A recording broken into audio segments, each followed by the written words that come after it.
Perbedaan antara kamera Panasonic dengan kamera Sony ya, yang biasa aku temukan ya teman-teman. Jadi di sini dari segi fisiknya ya teman-teman, dari segi fisiknya kita bisa mulai dari yang sangat mencolok ya. Jadi di sini yang di depan, Sony itu untuk capnya, jadi untuk tutup kameranya itu tuh terpisah teman-teman. Jadi di sini kita perlu aware untuk masalah tutupnya ya. Kadang kalau misalnya kalian itu nggak aware, itu tutupnya bisa hilang gitu ya, teman.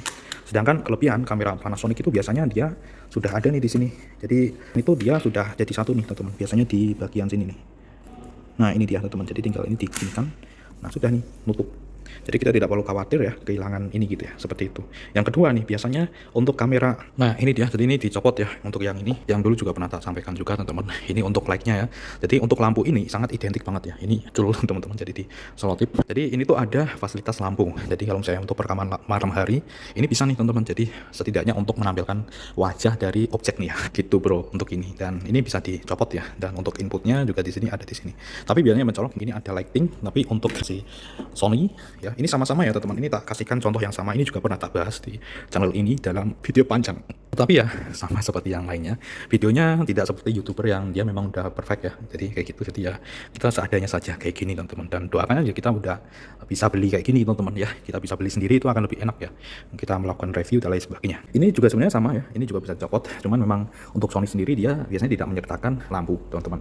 Itu dua dari fisik yang kita bisa temukan di situ. Untuk yang lain-lainnya sebenarnya sama ya, mirip teman-teman. Selain itu ya seperti kamera-kamera pada umumnya ya, kamera DSLR dan lain sebagainya, Sony itu dia menang di autofocus ya. AF-nya itu bagus banget ketika dia itu mau auto ya, autofocus gitu ya. Jadi cepat banget teman-teman, jadi bergantinya cepat. Sedangkan untuk Panasonic itu lebih lambat ya. Tapi Panasonic itu dia menang kalau misalnya kalian itu buat video atau film-film yang sinematik gitu ya. Jadi cinematic looks gitu ya.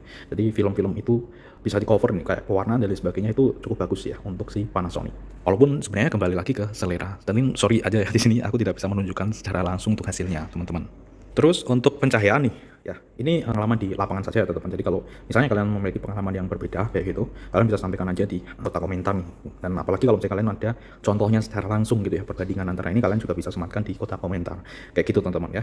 Jadi untuk masalah low light ya, jadi biasanya kalau misalnya kalian itu melakukan perekaman itu low light dalam kondisi cahayanya itu kurang. Nah di sini kamera Sony ini jauh lebih menang ya di situ teman.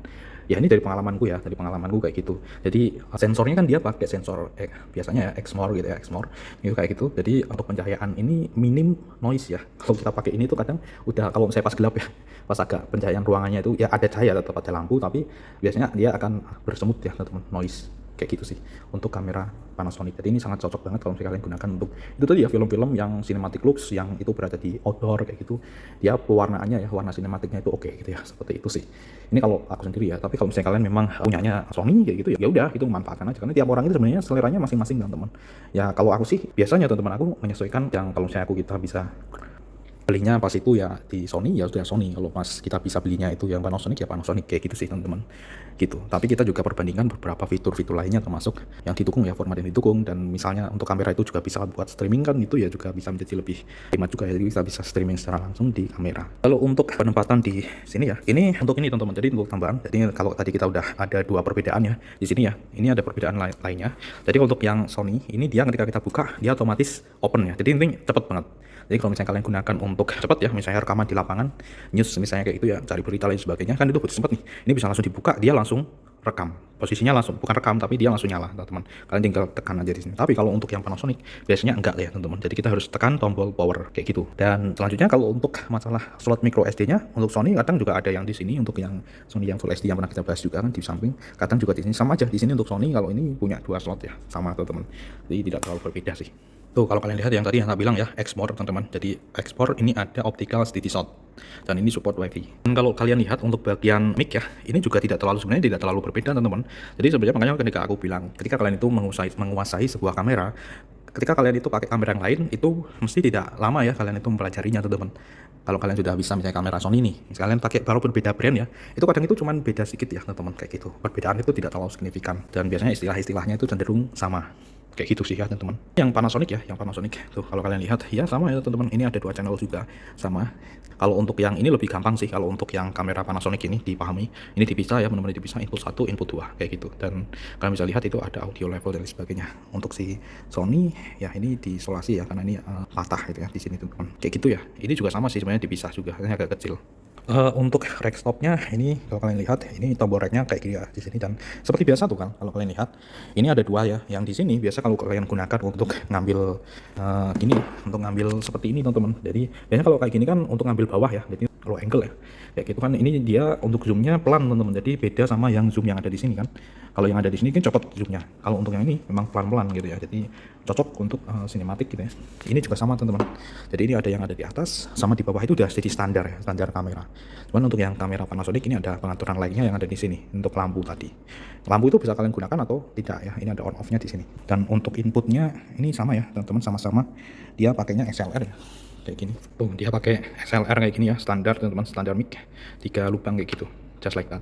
Tuh ya, sama teman-teman, jadi benar-benar sama ya, inputnya sama pakai XLR gitu sih. Selalu pastikan ya kalau kalian itu taruhnya di input 1 ya kalian ngaturnya di input 1, kalau 2 ya 2, jangan kebalik teman-teman. Dan selalu kalian itu perhatikan ya biasanya di sini ada parameter untuk audio, perhatikan yang ada di sini biasanya seperti itu teman-teman. Jadi perhatikan di bagian situ. Oh ya, di bagian ini teman-teman ya, biasanya ini juga ada perbedaan ya. Kalau di sini tuh ada 2 untuk pengaturannya di bagian sini teman-teman. Kalau ini cuman 1 aja di bagian sini ya untuk zoom in zoom outnya. Oke, ini perbedaan. Ya mungkin beda versi, beda juga ya teman-teman. Ini kebetulan yang ada di sini ya Panasonic XC tadi, sama yang ini untuk Sony, ini Sony NX80 ya, HXR NX80 teman-teman. Dan mungkin ini juga karena ini udah lama ya, ini Zeiss di sini. Ya, Zeiss. Oke, mungkin agak lama, jadi mungkin harganya sekarang udah turun ya. Kayak gitu, udah turun lumayan. Ini juga support WiFi ya. WiFi. Dan untuk kesamaan ya, kemiripan ya biasa universal teman-teman, di bagian mounting kamera itu biasanya sama. Semuanya itu kamera biasanya sama teman-teman. Jadi makanya kenapa kok untuk produksi tripod itu bisa lebih universal gitu ya teman-teman. Kayak gitu.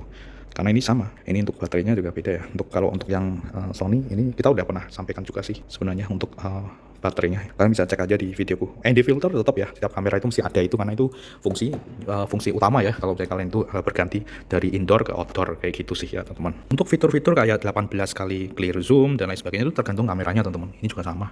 Ini juga ada yang namanya ini. Jadi fitur-fitur kayak gini tuh sama ya. Jadi tiap kamera itu mesti ada fitur ya ini ya, karena ini yang di daya jualnya kan ini kan. Ada yang 32, ada yang lebih dari itu gitu ya. Ada yang zoomnya itu benar-benar zoom banget ya gitu kan. Yang bikin mahal kan ini juga yang lensanya kamera ini. Ya kayak DSLR kan juga lensanya mahal ya teman-teman. Kadang bodinya itu cuma berapa tapi lensanya yang mahal gitu ya. Apalagi lensa tele banget gitu ya. Kayak gitu sih. Untuk lain-lainnya sebenarnya udah gak ada ya teman-teman. Viewfinder tetap sama, viewfinder terus di sini biasanya kalau untuk Panasonic dia ada SDI ya. Walaupun di sini tergantung juga. Untuk yang Sony itu nggak ada ini ya, nggak ada SDI-nya. Ini cuma HDMI doang ya. Jadi untuk koneksi HDMI. Kalau ini dia ada SDI out. Jadi kalau misalnya kalian ini SDI itu ada kabel port yang dia itu paling bagus ya untuk dibandingkan ini support 2 ya, HDMI sama SDI out gitu ya. Untuk Panasonic biasanya gitu nih teman-teman. Dan di sini juga ada monitor sama. Kalau untuk monitor audio ya ini mesti ada gitu ya. Kalau untuk ini malah nggak ada nih teman-teman, untuk monitor audionya ya beda-beda sih. Itu nggak bisa jadi perbedaan juga sih untuk yang kamera Sony. Mungkin ada, bentar. Yaps, ada teman-teman, karena itu biasanya persamaan ya. Jadi tiap kamera itu mesti ini fitur utama ya, termasuk fitur utama juga. Jadi untuk monitoring ya, kalau misalnya kalian itu perekaman di luar gitu ya, ya gitu kan itu butuh juga. Apakah audionya itu udah masuk atau belum dan lain sebagainya, kan itu butuh ini gitu ya. Kalau ini di samping sini. Ya di sini untuk joystick ya. Biasanya untuk Sony, kamera Sony itu di belakang kayak gini nih. Jadinya joystick kayak gini untuk menu ya, untuk menunya gitu teman-teman. Sedangkan untuk yang si Panasonic beda. Panasonic itu tidak di sini teman-teman, tapi di sini. Dia langsung nih di sini teman-teman. Jadi itu untuk ngatur semuanya nih. Nah, tuh seperti itu tuh bagian menunya, ini untuk scrollnya. Dan kalau ini sih ini touchscreen ya teman-teman. Jadi kalian bisa pakai touchscreen. Kan kita juga pernah sampaikan juga di video short juga ya, kalian bisa lihat di situ. Oke teman-teman, jadi itu kira-kira beberapa perbedaan yang menurutku cukup ketara ya kelihatan ya, antara kedua brand ini ya, Panasonic dengan kamera Sony ya. Semoga ini bermanfaat buat kalian, dan jangan lupa untuk bantu kita untuk bisa berkembang ya teman-teman. Biar kita juga bisa beli kamera juga teman-teman. Thank you buat yang buat nonton, semoga ini bermanfaat buat kalian, terutama untuk kalian yang pemula ya, yang baru ini. Jadi jangan takut sih sebenarnya.